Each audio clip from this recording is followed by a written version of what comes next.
I was at Huairu. I was at the NGO conference. In those dates, I was actually in Beijing.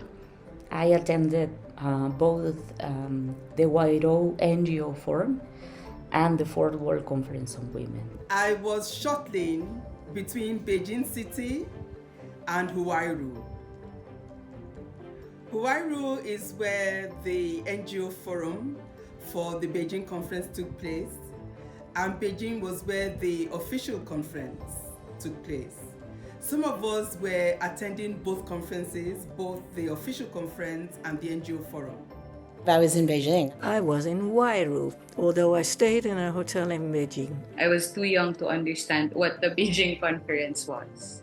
Imagine coming to a country that was so unknown, to a young Costa Rican activist, and meeting not only this incredible country with such a rich history, but thousands of women from all over the world that were as excited. I think there were about 1 million pot plants decorating the streets of Beijing. And there were all these banners about welcoming us, and it had the three sort of catchwords of all the UN Women's Conference: equality, development, and peace. But the Chinese added a fourth one, and that was friendship. I remember feeling, my God, this is such a historic moment. This is such a historic experience, and I have the privilege of being here. How lucky am I? It was the experience of a lifetime, particularly for those of us who were young, and we had been looking forward to it for so long. And there were our mentors and teachers, and it was like a crash course on feminism and women's rights and women's human rights and so many issues. It was decades of organizing from the grassroots up that brought us to that time, to 1995. It didn't just happen. You kind of have to locate Beijing in the historical context of, first of all, that it was preceded by 3 World Women's Conferences. And especially the World Conference on Human Rights, I think, established an important baseline in saying that women's rights are human rights, which seems so ridiculous that you have to fight for that sentence. But at that time in 1995, that was a huge victory. India had been participating in all the international stuff between those 2 decades, but also within the country. In every state, there were committees set up of women who were involved in the women's movement, who met, brought their concerns together, produced papers, issues of journals, and in the end, who got together and basically selected, nominated, chose, volunteered the women who actually went to Beijing.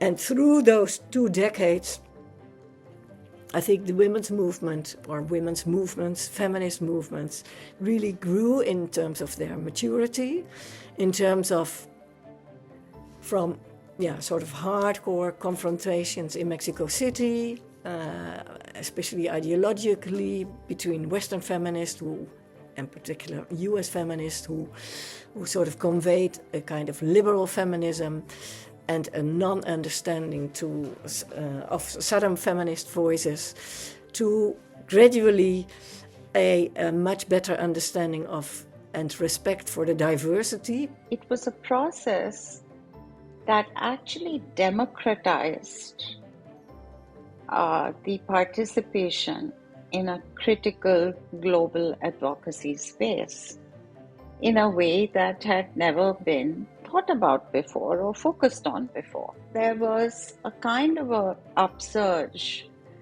from various parts of the country that said, no, what's going to happen is the usual, the donors will talk to their favorites, the organizations they fund, and they'll send a bunch of their people.